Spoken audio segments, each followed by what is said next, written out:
አጫጭር ስፖርታዊ ዘገባዎችን ወደ እናንተ እናደርሳለን።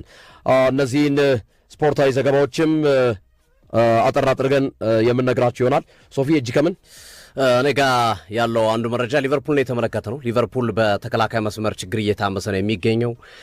በተለይ ሊቨርፑላውያን የተከላካይ መስመር ለማምጣት ያደረጉት ጥረት ባለፈው ክረምት አልተሳካላቸውም። ስፔሻሊ ማርገሂን ለማምጣት ያደረጉ ሙከራ ከዛ በጥር ሞክረውት ነበረ። ልጁ ሲቲን መረጠባቸው።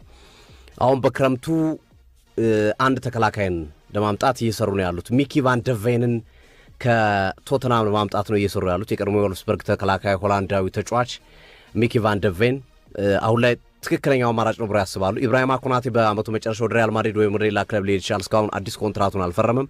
አሳሳቢ ሆኖባቸዋልና ቅድመ ስራዎችን ለክረምቱ ከወዲሁ ሚኪ ቫን ደ ቬን ላይ እየሰሩ እንደሚገኙና ተጫዋቹን ከቶተናም ለማስኮብለል ሊቨርፑሎች ከፍተኛ ፍላጎት እንዳላቸው የመረጃ ምንጮች እየጠቀሱ ይገኛሉ። ይሳካላቸው ላይ አብረን ያለን ቫን ደ ቬንን ከቫን ዳይክ ጋር ሁለት ሆላንዳውያንን ኢቨን ፍሪምፖንግ ሲጨመር 3 ሆላንዳዊ ማለት ነው በተከላካይ መስመር ላይ ብቻ። ከዛ ግራቨንበርግ አለ፣ ኮዲ ጋክፖ አለ። በሆላንዳውያን ተጫዋቾች ቡድናቸውን ለማጠናከር የፈለጉ ይመስለኛል አሰልጣኝ አርነ ስሎት። ቀጣይ ቅዳቸው የክረምቱ በጥር የሚሳካ አይመስልም። ሊሞክሩ ይችላሉ፣ ግን በቀጣይ ክረምት ቫን ደ ቬንን የቡድኑ ዋና ተከላካይ አድርገው ማምጣት ለነ ቫን ዳይክም ምትክ ለነ ኢብራሂማ ኮናቴም ከሄዱ በተመሳሳይ መንገድ ለማድረግና የተከላካይ መስመራቸውን ጥልቀት ከፍ ለማድረግ እንደሚሰሩ የመረጃ ምንጮች መጥቀስ